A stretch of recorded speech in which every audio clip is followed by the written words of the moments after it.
Only 7%? So I have a secret to share. I just learned that everybody hates Aasimar. I literally had no idea. Like, you guys, people think they're boring? That their story potential is limiting? No. That is very wrong. My working theory is that, as a queer femme from a kind of folk Catholic background, I really just can't resist the level of camp that Aasimar are. But since a lot of people out there obviously need help, they need divine intervention, today we're gonna come up with some potential Aasimar storylines so that you too can make your next PC an Aasimar, and you can finally ascend to the cool kids club in the sky with all 7% of us. That's from 2017, so I hope that number is higher now, but still, 7? So what is an Aasimar? Aasimar appear in both Mordekainen's Monsters of the Multiverse and Volo's Guide to Monsters, but with slight differences. In Mordekainen, Aasimar appear as being descended from a celestial being or infused with heavenly powers, able to arise from any population of mortals, so they look like their parents. Plug for more Goblin Aasimar, please. And they have features that hint at their celestial heritage. The roll table for this omits little earwings, so obviously that's incorrect and you need to add that in as an option. Volo says that Aasimar are human descended, which, no, that's boring. Associated with lawful good entities, which, once again, is kind of boring. Champions of the gods, their births hailed as blessed events. I think my birth should have been hailed as a blessed event. We love it. And they have a link to an angelic being, usually a deva. And right now I'm gonna go ahead and say that Aasimar are a great race to play as a warlock, because these links aren't necessarily super direct. They're usually visions, prophecies, feelings. But I love this because I think it leaves room for the character to kind of interpret their messages and have kind of oops moments. I also like that Volo separates Aasimar out into 3 subtypes. We have Protector, Scourge, and Fallen Aasimar.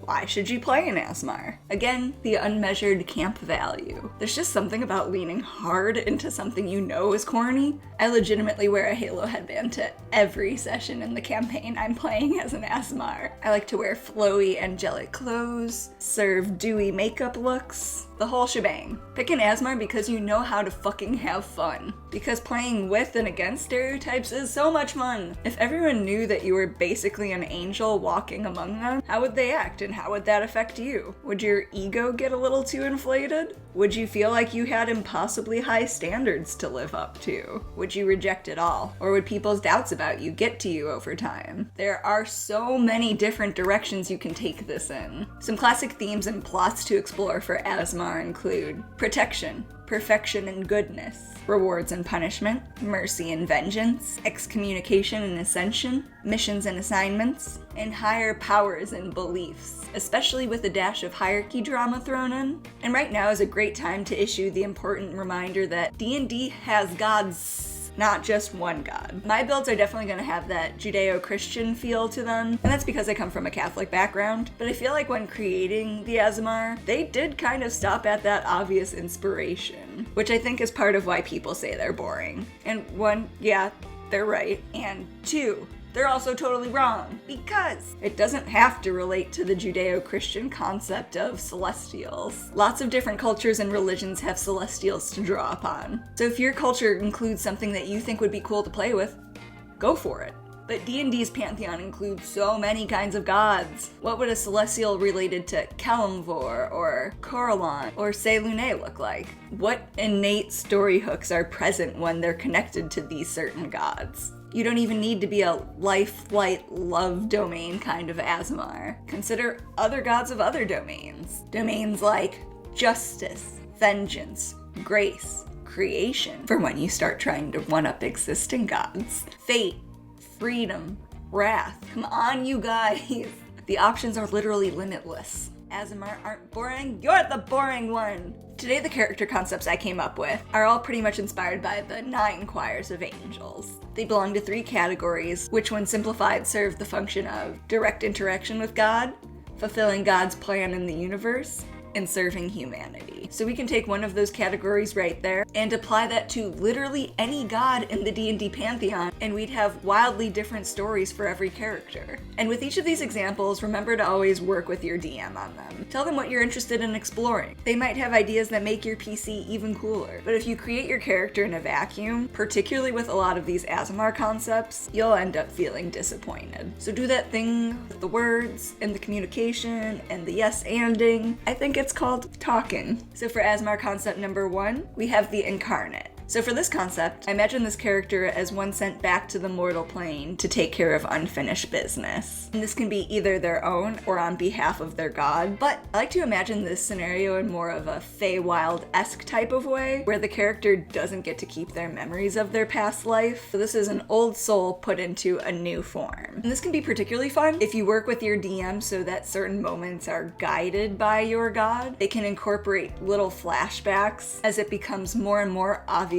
that you aren't who you think you are. And I'm actually playing this concept in a Curse of Strahd game right now, and I think it's really cool. It's been a lot of fun. And there are a lot of ways you can play with this one. Consider going with the classic paladin for this concept. The Oath of Vengeance subclass works particularly well for it, and for backgrounds, pick the urchin. Starting life as an orphan so that no one knows where you really came from is. But ideas to explore with this concept are: what grievous act are you trying to avenge? What wrong are you trying to right? Can someone be redeemed? When is it time for mercy? What types of people can be forgiven? What if you don't actually get revenge? So I imagine this build as someone who's more headstrong, action-oriented, and certain of themselves, and then they get faced with a reason to question this certainty. They have a goal, but is it a worthwhile one? And this could be especially interesting in a campaign with a lot of shades of gray in it. Aasimar concept number 2 is the Chosen One. This is a character that believes they're super extra special and they get their teeth kicked in by none other than life itself. This is another one that can play with a ton of different class and background combinations, but the common thread between them will be figuring out what made you think you were special. How did you find out you weren't as special as you thought you were? And what are you gonna do about it now? So I think that just like warlocks, sorcerers are another class that just feel like a natural fit with Aasimar, with the divine soul origin being the obvious choice. And if you choose the noble background, this combination for the Chosen One feels like slipping on a big comfy hoodie. It just fits so well. But as far as role-playing flavor, I'd love this person to come from a family with high expectations for them. Do you run towards or away from those expectations? Do you want to achieve something like ascending into the ranks in the heavenly planes? Maybe there's someone who's expected to go through Hercules-esque trials, needing to do X, Y, and Z in order to ascend. This one is also primed for some sort of rival figure, someone who brings out these shortcomings or stressors in your character. Aasimar concept number 3, the Guardian Angel. Just because this is probably one of the first things you think of when it comes to Aasimar and Celestials doesn't mean it has to be boring. Crowd favorite Pointy Hat actually has a great video where he goes over his riff on this concept, so I'll link to it in the description below. You can definitely play it the classic way, where you're the guardian of an NPC or even another PC, but there are definitely other ways to play this concept. Hear me out and consider a riff on this, like the idea of being a guardian of something non-sentient. So this concept is inspired by the Virtues Angels. They're in charge of things like seasons and plants and making sure God's creation is in order. So why not make ourselves a little baby ranger Aasimar? And this could just as easily work with druids if you wanted. If I remember correctly, Ranger Aasimar were literally the least played type of character from that D&D Beyond survey. So we're gonna popularize them. And for this one, we'll work with the sage background. For this character, I imagine someone who's really intense about the protection of nature. So things to think about are questions like, what required your protecting and why? How did this upbringing shape your experiences out in the wider world? What do you cherish about your homeland? Is there a future you foresee that you must change? What threatens the thing you seek to protect? But no matter what, their story should revolve around them continuously trying to protect something, even when the odds are stacked against them, even when everything seems futile. Because the most most important question to this PC is always going to be, what if you fail? And that question brings me to my next build, Aasimar concept number 4, the Fallen Angel. And I love the idea of Aasimar being fallible like humans. So this isn't really an edgy angel build so much as acknowledging the fact that your Aasimar is still immortal and not divine. But for this concept, I want to start with the question, what did you fail to do? And this can be intentional or unintentional. So for an example of an unintentional case of this, we'll take our guardian angel from our previous example and say that they failed at protecting their land due to their mistake. What happened? Has the ecology been disrupted and a delicate balance thrown off? Has a contained monster been released upon the world? With a fallen angel, you'll not only be dealing with practical side effects, but also with the emotional side effects of what it feels like when it all goes wrong. So these are going to be stories about redeeming yourself in the eyes of the heavens. Or maybe about telling them to shove it. But for this build, I do want to lean a little bit into that edgy fallen angel concept. So we're gonna say that this was an intentional choice. And one of my favorite fallen angel tropes is the pairing of an angel with someone they shouldn't be with. So I'm gonna say that this one's related to the concept of a powers angel. Mighty Morphin Power Angels. These angels are supposed to be fighting the forever wars with demons. They're very avenging angel, justice themed, so we're gonna go barbarian for this build. You could consider a few different homebrew subclasses or work with your DM to create one, but for those of you with picky DMs, we're gonna go with the Path of the Zealot Barbarian today. And then we're gonna take folk hero for our background. And what I'm imagining here is that an Aasimar fell in love with somebody who wasn't deemed an appropriate choice for them. So they're likely to either have overbearing family members, or they start the story caring about where they are in the hierarchy.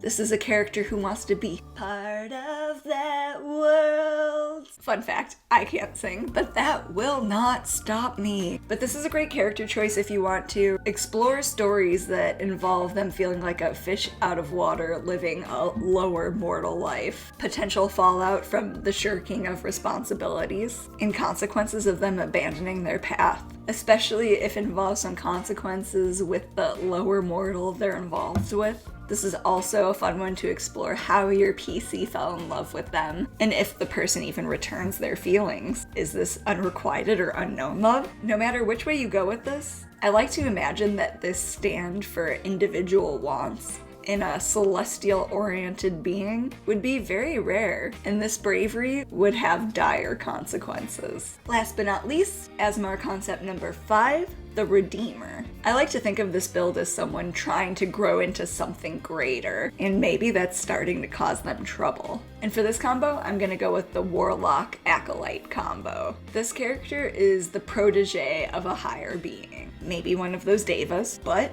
maybe they're not cut out for it, or they're trying to move too hard, too far, too fast. And so I think the start for this is like the Chosen One, where you can play with the concept of how you are being groomed for greatness. But I really like the idea that this character wants to ascend to answering the prayers of mortals someday.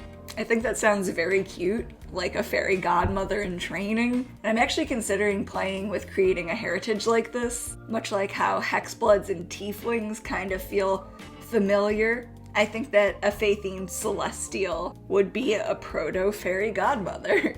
But anyways, in the process of trying to become this higher being, helping others and getting them what they need, something goes wrong. Whether it's because they didn't have enough magical capability, or because they screw up and do something wrong. They find themselves at a crossroads trying to cover this fact up. So you'll explore why they can't fulfill their duties, and then get into what kind of pact they made so that they could do it. I think with this archetype, they could even find themselves in a pact with a fiend. I'm seeing a Garden of Eden scenario where they didn't quite know they were being deceived. So going through and thinking about why they were targeted, how has this affected their life since, and how they plan on getting themselves out of trouble. This is all great flavor for a character who is so devoted to doing good and doing right by others, but keeps trying to run away from their own problems and digs themselves deeper and deeper into this hole. If you like these Aasimar character concepts, hit that like and subscribe button below, and let me know if there's another race or even a class you'd like me to do this process with. And if you use any of these or have Aasimar character concepts of your own, I'd love to hear your ideas below. I'm still not sure what I'm talking about next week. I might talk a little bit more about my Feywild campaign, so I guess it's just gonna be a surprise. Good luck, goodbye. Did I say Volvos earlier? I do that every time.